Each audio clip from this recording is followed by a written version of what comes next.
స్థానిక గోకవరం రోడ్లో గల కాపు కళ్యాణ మండపంలో జగ్గంపేట కాపు జేఏసీ ఆధ్వర్యంలో నిర్వహించిన కాపు వనసమారాధన మహోత్సవం అంగరంగ వైభవంగా జరిగింది. వేలాదిగా కాపు కుటుంబాలు హాజరై ఆనందోత్సవాల మధ్య వనసమారాధన మహోత్సవాన్ని నిర్వహించి వనభోజనాలను స్వీకరించారు. TTD board member MLA Jyothula Nehru, Kakinada జిల్లా టీడీపీ అధ్యక్షులు జ్యోతుల నవీన్ సహాయ సహకారాలతో సాగిన ఈ కార్యక్రమానికి మాజీ మంత్రి చిక్కాల రామచంద్రరావు, మాజీ ఎమ్మెల్యేలు వరుపుల సుబ్బారావు, వంగా గీతా విశ్వనాథ్, ఎమ్మెల్సీ అనంతబాబు, ఉభయ గోదావరి జిల్లాల ఎమ్మెల్సీ అభ్యర్థి పేరావతుల రాజశేఖర్, రాష్ట్ర కాపు జేఏసీ నాయకులు వాసిరెడ్డి యేసుదాసు తదితరులు పాల్గొన్నారు. జ్యోతుల నెహ్రూ గారు ఆయన కోసం ఎంత చెప్పినా తక్కువే. ఈ మెట్ట ప్రాంతంలో తాగడానికి మంచినీళ్ళు లేని టైంలో ఈరోజు వ్యవసాయాలు పండుతున్నాయంటే అపర బహిరైతుడు ఎవరన్నా ఉన్నారంటే అది జ్యోతుల నెహ్రూ గారు. ఈ కాన్స్టిట్యున్సీకే కాదు, ఈ ఉమ్మడి తూర్పుగోదావరి జిల్లాలో నీటి వనరుల గురించి, నీటి తేటం గురించి, వ్యవసాయం గురించి తెలుసున్న అసెంబ్లీలో ఉమ్మడి ఆంధ్రప్రదేశ్ లోనే ఆ రోజు చంద్రబాబు నాయుడు గారు చెప్పడం జరిగింది. జ్యోతుల నెహ్రూ గారిని చూసి నేర్చుకోమని ఉమ్మడి ఆంధ్రప్రదేశ్ లోనే వ్యవసాయం గురించి చెప్పడం అని మహోదయం ఎత్తి ఈ నియోజకవర్గంలో పుట్టడం మనందరూ అదృష్టంగా భావించాలని చెప్పి సందర్భంగా నేను తెలియజేస్తా ఉన్నాను. ఎందుకోసమంటే ఎంత కష్టమైనా ఇష్టపడటానికన్నా వ్యక్తి, ఎంత కష్టమైనా ఇష్టపడడానికి వ్యక్తి జ్యోతుల నెహ్రూ గారు. కాపుల గురించి చెప్పమని ఆయన చెప్తా ఉన్నారు. నేను కాపులు ఒక్క వ్యక్తికి మనిషి కాదు. ఈయన అన్ని కులాలు, అన్ని మతాలు, అన్ని వర్గాలకి నేను చెందిన వ్యక్తి. గీతా విశ్వనాథ్ గారిని వేదిక మీద రావాల్సిందిగా సాధనంగా ఆహ్వానిస్తా ఉన్నాం. ఎక్స్ చైర్మన్ గారు, ఎక్స్ రాజ్యసభ, ఎక్స్ ఎమ్మెల్యే గారిని వేదిక మీద రావాల్సిందిగా కోరుతున్నాం. ఎక్స్ ఎంపీ, రాజ్యసభ అంటే ఎంపీఏ రెండు అయ్యా. ఈరోజు జగ్గంపేట గ్రామంలో కాపు సమారాధన సమావేశం ఏర్పాటు చేయడం, పార్టీలకు అతీతంగా అందరు కాపు సోదరుని కూడా కార్యక్రమాన్ని ఆనందించడం కూడా జరిగింది. కాపులే కాదు, ఒంటరి పరిచయించినటువంటి సోదరులు అందరూ కూడా కార్యక్రమంలో భాగస్వాములు అయ్యారు. చాలా సంతోషం. అసలు కాపు సంఘం అనేది మొట్టమొదటిగా ఆకులు శివనారాయణ ద్వారా ప్రారంభించడం జరిగింది. అప్పుడు కొన్ని కార్యక్రమాలు కాపు పేద సోదరుల గురించి చేయాలని దృక్పథంతో ఒక హాస్టల్ కూడా అక్కడ పెట్టి పేద విద్యార్థులకి భోజన సదుపాయాలు కూడా చేసిన సందర్భం కూడా ఆ రోజు జరిగిన సందర్భం జరిగింది. దీని మీద కొంతమంది కాపు సోదరులు కూడా కొంత బాధ్యత వహించి కొన్ని కార్యక్రమాలు చేసి ప్రతి సంవత్సరం కూడా ఈ వనరాభోజ భోజనాలు సందర్భం కూడా జరిగింది. మరి వేళ ప్రత్యేకంగా కూడా నెహ్రూ గారి ఆధ్వర్యంలో కాపు సోదరులు అందరూ కూడా ఒక సమైక్యంగా ఉండి రాబోయే విధానంలో మన హక్కుల గురించి మనందరూ కూడా తప్పకుండా కూడా పోరాటం చేయాలి. మన కాపు సోదరులకు ఎవరైనా ఉంటే వాళ్ళందరూ కూడా మంచి జరిగే విధానంలో కూడా మనం కార్యక్రమం చేపట్టాలని దృక్పథంతో చాలా చక్కగా కూడా వేరే జగ్గంపేటలో ఈ కాపు సమావేశం జరిగిన సందర్భంగా ఇక్కడ విచ్చేసినటువంటి వేదిక మీద చాలామంది పెద్దలు వచ్చారు. ఎమ్మెల్సీలు వచ్చారు, ఎంపీలు వచ్చారు, ఎమ్మెల్యేలు వచ్చారు. చాలా సంతోషం.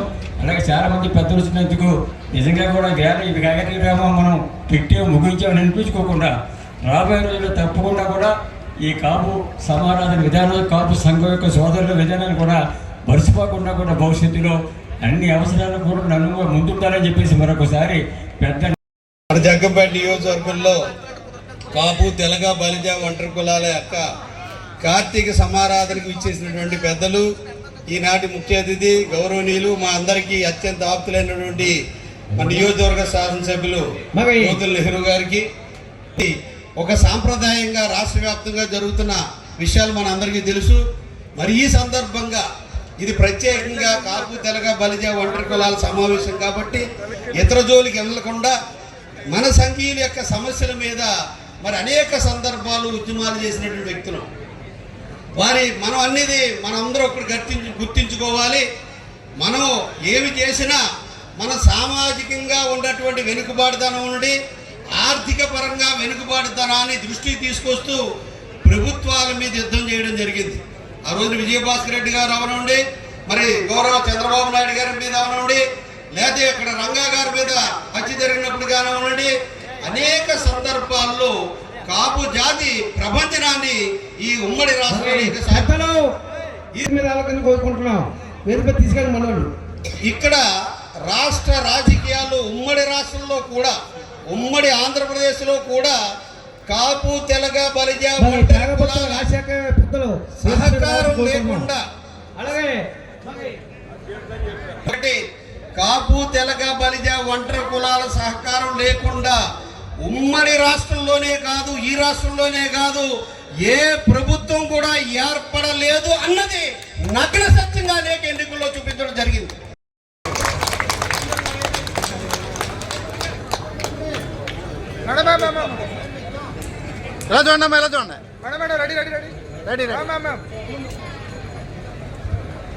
అందరికీ నమస్కారం.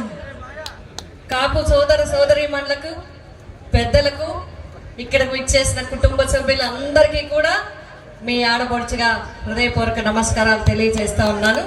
మిమ్మల్ని అందరినీ కలిసే అవకాశం ఈరోజు కార్తీక వన సమారాధన సందర్భంగా కాపు వన మహోత్సవ కార్యక్రమాన్ని ఏర్పాటు చేసి అందరితో పాటు ఆత్మీయంగా ఆడపడుచు రావాలని చెప్పి మరి జ్యోతుల నెహ్రూ గారు ఆహ్వానించడం జరిగింది. ఆడపడుచుగా మరి ఆ వెంకటేశ్వర స్వామి ఆశీస్సులతో టీటీడీ మెంబర్గా అయిన మన జ్యోతుల నెహ్రూ గారికి, సోదరులు జ్యోతుల నెహ్రూ గారికి హృదయపూర్వక శుభాకాంక్షలు తెలియజేస్తూ వారు మరిన్ని ఉన్నత పదవులు పొందాలని మనస్ఫూర్తిగా ఆడపడుచుగా నేను కోరుకుంటూ, మరి శివకేశవులు ఆ పార్వతీ పరమేశ్వర్లు ఈ కార్తీక మాసంలో అందరి కుటుంబాలని కూడా ఆశీర్వదించాలి. అందరూ కూడా ఆయుర ఆరోగ్యాలతో, అష్టైశ్వర్యాలతో, సుఖ సంతోషాలతో అందరూ కూడా ఉండాలి. రాజకీయంగా మేమందరం ఉన్నాం కాబట్టి తప్పకుండా మేమందరం కూడా మీతో పాటు ఉంటాం. మీ అందరితో పాటు ఎప్పుడు సేవకి ఎప్పుడు వెనకాడమని చెప్పి తెలియజేస్తూ నాకు ఈ అవకాశం ఇచ్చినందుకు హృదయ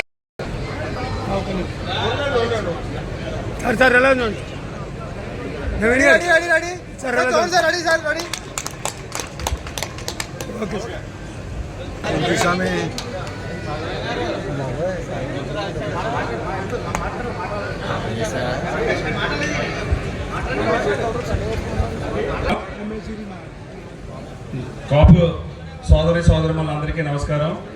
నా పేరు పేరాబత్తుల రాజశేఖర్. నన్ను కూటమి అభ్యర్థిగా జనసేన, తెలుగుదేశం, బీజేపీ మరి తూర్పుగోదావరి, పశ్చిమ గోదావరి జిల్లాల గ్రాడ్యుయేట్స్ ఎమ్మెల్సీగా నన్ను ప్రకటించడం జరిగింది. మరి జ్యోతుల నెహ్రూ గారు, మా గురువు గారు నాయకత్వంలో మరి నా విజయానికి మీరందరూ కృషి చేస్తారని మనస్ఫూర్తిగా కోరుకుంటున్నాను. అదేవిధంగా మరి ఈరోజు నేను ఈ స్థాయిలో మీ ముందున్నానంటే గర్వంగా, నేను ఒక కాపు బిడ్డగానే చెప్పుకోవడం నాకు గర్వంగా ఉంది. ఈరోజు నన్ను అభ్యర్థిగా ప్రకటించారంటే కాపు సమాజ వర్గంలో పుట్టడమే నా అదృష్టంగా నేను భావిస్తున్నాను. అదేవిధంగా మనందరం కూడా, పవన్ కళ్యాణ్ గారు ఒక మాట చెప్పారు, మీరందరూ యువత కానీ ముఖ్యంగా అందరూ ఆచరించాలి. ఎక్కడ నెగ్గాలో ఎక్కడ ఆరాధించడం, దానివల్ల మనశ్శాంతిని పొందడం, దానికి మా పెద్దలు ఎప్పుడో దీన్ని కార్తీక మాసంలో దామోదరుడు వస్తాడు, ఆ దామోదరుడిని సేవించుకున్నట్టయితే మనకి పుణ్యం వస్తుంది, ఫలితం దొక్కుతుంది అని చెప్పి పెద్దలు నిర్దేశించినటువంటి విధానాన్ని అనాదిగా ఆచరిస్తూ వస్తున్నాం. ఆ పరిస్థితుల్లో ఇది రెండు రకాలుగా ఉపయోగపడేటటువంటి విధానంగా అయితే ఇక్కడ సమైక్య కార్తీక మాస ఆరాధన కార్యక్రమంగా దీన్ని మనం మార్చుకోవాలి. అంటే ఎక్కడా విభిన్నాలు లేకుండా, ఇందులోకి రాజకీయాలు తేకుండా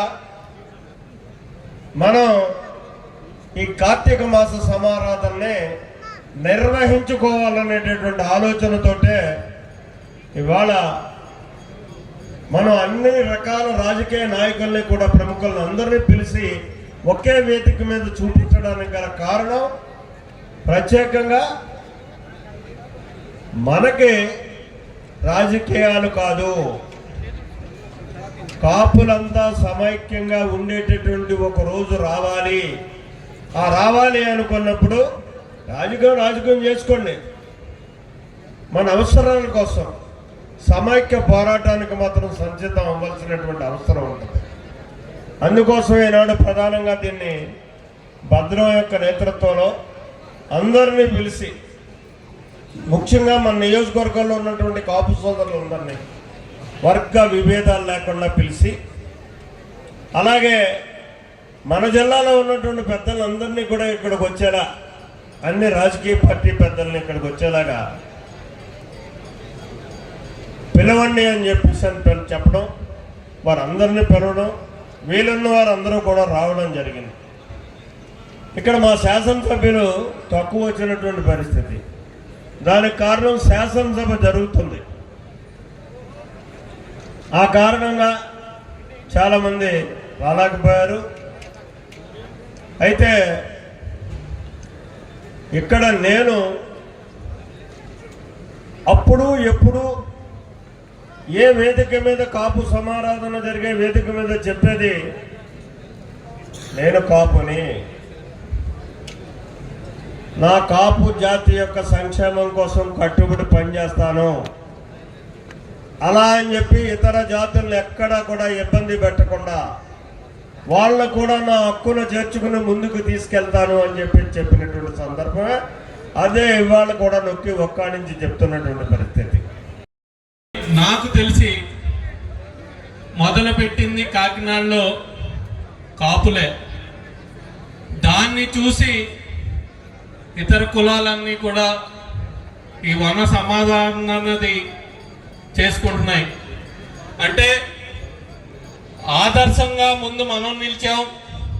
తద్వారా అందరూ కూడా ఎవరి కులాన్ని వాళ్ళు గౌరవించుకుంటారు, ఎవరి కులాన్ని వాళ్ళు కాపాడుకుంటారు, ఎవరి కులం మీద వాళ్ళకి అభిమానం ఉంటుంది. మనం అందరూ కూడా ఆలోచించుకోవాల్సిన విషయం, మనందరికీ కూడా నాతో సహా ఆవేశం ఎక్కువ, ఆలోచన తక్కువ. ఆలోచనతో కూడిన ఆవేశం ఉన్నప్పుడే మనం అందరూ కూడా ఒక స్థాయికి రాగలుగుతాం. ఆర్థికంగా స్థిరపడినప్పుడే మనం ఇంకొకరిని కాపాడగలుగుతాం. ఇందాక రమేష్ అన్నయ్య చెప్పినట్టు మనలో మనం ఐక్యతగా ఉండాలి, ఒకళ్ళకొకళ్ళు చేయూతగా ఇచ్చుకోవాలి. అంటే మనం ఆర్థికంగా బలపడాల్సిన అవసరం ఉంది. ఆ బలపడిన రోజునే మనం ఇంకొకరికి చేయూత ఇచ్చే అవకాశం ఉంటుంది. కాబట్టి అవకాశం ఉన్న వాళ్ళు చేయూతని ఇవ్వాల్సిన అవసరం ఉంది. అప్పుడే మనం అంతా సంఘటితంగా ఉన్నామని ఒక ఆలోచన రావాల్సిన అవసరం ఉంది. ఈరోజు ఒక్కటి గమనించుకుంటే, ఈ రాష్ట్రంలో ఏ ప్రభుత్వం ఏర్పడినా సరే, అటు కాంగ్రెస్ ప్రభుత్వం ఏర్పడినా, తెలుగుదేశం ప్రభుత్వం ఏర్పడినా, వైసీపీ ప్రభుత్వం ఏర్పడినా, కాపులు సమైక్యంగా ఏది ఎక్కువ శాతం ఓట్లు వేసారో అప్పుడే ఆ ప్రభుత్వాలు ఏర్పడుతున్నాయి. కాబట్టి మన సత్తా అది. కానీ ఈ రోజున సిగ్గుపడాల్సిన అవసరం. ఎందుకంటే రోజు రోజుకి కూడా విలువలు తగ్గిపోతున్నాయి. దానికి కారణం సమైక్యత, మనలో మన యూనిటీ లేక. ఈరోజు అందరూ వస్తాం, సరదాగా పొద్దున్న నుంచి సాయంత్రం దాకా గడిపేస్తాం. గడిపేసిన తర్వాత మళ్ళీ వెళ్ళిపోయి ఎవరి పనుల్లో వాళ్ళు పడిపోతాం. అది మీ తప్పో నా తప్పో కాదు. చాలా మంది కాపుల్లో 99% రెక్కాడితే గాని డొక్కాడని పరిస్థితి. కనుక ఎవరి పనుల్లో వాళ్ళు పడిపోతాం. కానీ ఒక్క నిమిషం ఆలోచించుకోవాల్సిన అవసరం మన అందరి మీద బాధ్యత ఉంది. ఇకనైనా మన తర్వాతి తరాలకి అయినా సరే ఒక సంఘటితంగా ఉండే విధంగా మనం అందరూ కూడా నేర్పిద్దాం. ఫైనాన్షియల్ గా కూడా అందరూ కూడా స్ట్రెంగ్త్ అవుదాం. దానికి అవసరమైన ఏర్పాట్లు నేను చేస్తాను, మీరు చేయండి. మనం అందరూ కలిసి ముందుకెళ్దామని